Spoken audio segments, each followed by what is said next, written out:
Now, with this new NBA season underway, I want to just talk about some underrated players that are not getting talked about enough, and I feel like that are going to shock the league this season. So if you guys want more videos like this, make sure to like and subscribe, and let's get into it. Now, the first person I really want to talk about is somebody that's probably going to be getting a much larger role after the Karl Anthony Towns trade, Miles McBride.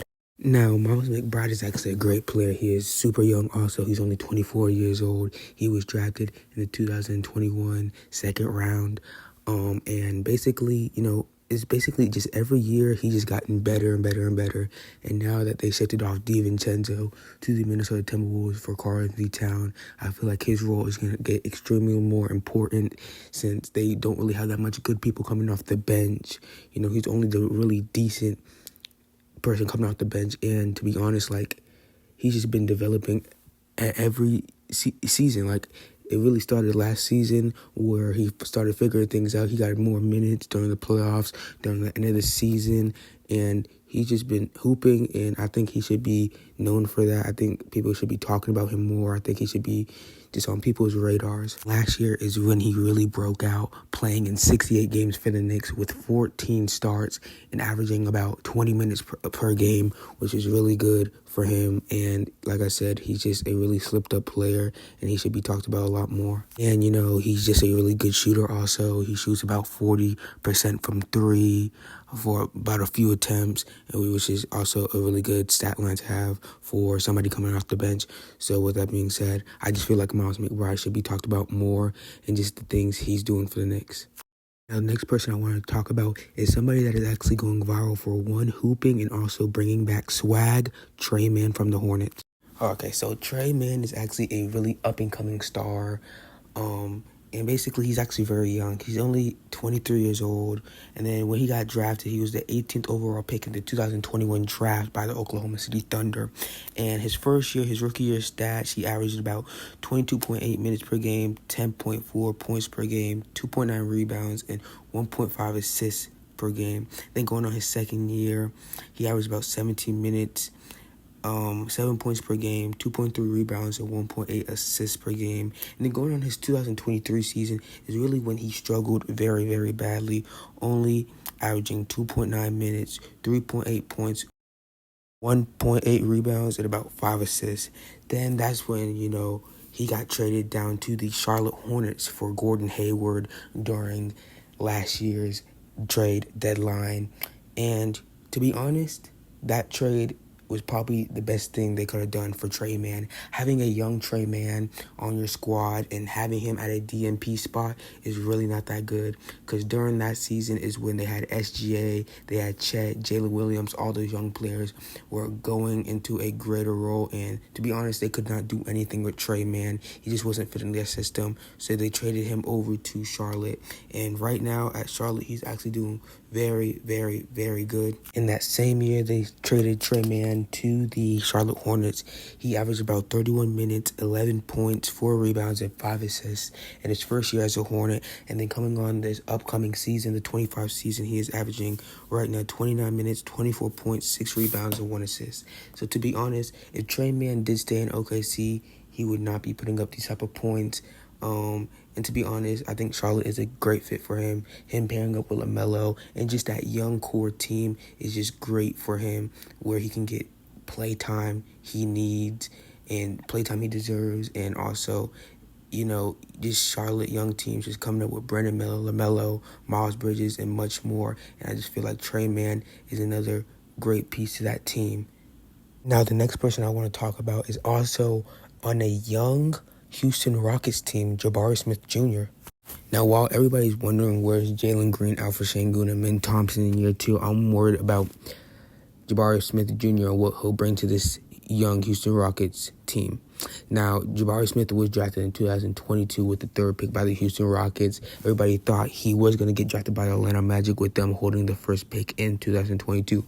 But they ended up selecting Paolo Banchero with their pick. They said, okay, well, OKC will pick him because they had the 2nd pick, but they ended up taking Chet Holmgren. So the Houston Rockets swooped him up with their 3rd pick. He is 21 years old. In his rookie year, he played 79 games with 31 minutes with about 12 points, per game, 7 rebounds, and about 1.3 assists per game. And then in his second year, 2023, he played 76 games played, 31 minutes, about 13.7 points per game, 8.1 rebounds, and 1.6 assists per game. Now, he actually a lot from year 1 to year 2. He has a really decent head coach going into this new year. He looks way more comfortable. His shooting went up. His efficiency went up. His post scoring went up. And he's just more self-creative with the ball in his hands. I just feel like when he gets more comfortable and just knows what to do, he will be a force in the league, and the NBA will start talking about him more. Now, the next person I have here is somebody that is actually on a really good squad and still very young and has room to grow, Keon Ellis. Keon Ellis has a very, very interesting story. He's at the age of 24, so fairly young. He has a lot of room to grow. So basically, he went undrafted in the 2022 draft, but however, after playing college for Alabama, he signed a 2-way deal with the Sacramento Kings on July 2nd, 2022. So he went down to the G League for half of his career. In the G League, his career stats were 16.8 points, 5.3 rebounds, and 3.4 assists. Okay, and then, the Kings saw what he was doing. So during February 9th of 2024, after spending time in the G League, the Kings offered him a multi-year contract. So, of course, who wouldn't take that? Everybody wants to be in the NBA. So, going into the 2024 season, Keon was averaging 17 minutes. Well, he was getting 17 minutes, 5.4 points, 22 rebounds, and 1.5 assists, and also with a start, too. He really started going viral when he dropped 15, 5, and 3 against the Warriors in the play-in game last season, which they eliminated the Warriors and... they eliminated the Warriors, and then they got eliminated by the Pelicans. So, Keon is legit, man. He's over here starting against Malik Monk. To be honest, I just feel like they want Malik Monk to be a 6-man. They want him to win that award. But he's legit, man. He has so much room to grow. He just knows how to play the game right. He has a good feel for the ball. He plays good defense, man. He can get points when he feels like it. He can pass the rock, and he can really just do what a regular NBA player can do. And that's why I feel like Keon Ellis was a steal, and the Sacramento Kings just got an up-and-coming superstar. This next player I am going to name is probably one of my favorite rookies to come out of the 2023 NBA draft, Jarace Walker. Now, coming into the 2023 NBA draft, it took me a while to find out who Jarace Walker was, but I slowly found out who he was. So he was originally drafted by the Washington Wizards, but soon was traded to the Indiana Pacers on draft night. Now, a lot of y'all know Jarace Walker doesn't get that much playtime, so if you don't get that much playtime, that means they send you down to the G League. He gets sent down to the G League about his rookie season to his second season, and he does actually really good, so they bring him back up.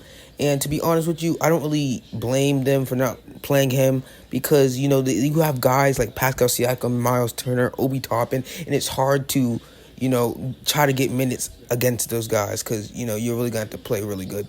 And I know his minutes will come. His time will come. Everybody's time will come. But all I have to say is every time he steps on the court, he is a fluent player. He looks really comfortable. He plays good defense.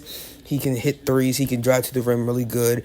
And like I said, his time will come, and he will be a force in this league. Well, that is it for me, you guys. Let me know if you guys like the video down in the comments, and also tell me down in the comments if I missed anybody that y'all think is underrated. And yeah, make sure to sub to my TikTok, and if you're new, go ahead and sub to my YouTube. I'm on the road to 100 subscribers. My TikTok's on the screen right there, and then just go ahead and subscribe to the YouTube. Or if you don't want to do that, just leave a like or a comment, tell me how I did, and I'll see y'all next time. Peace.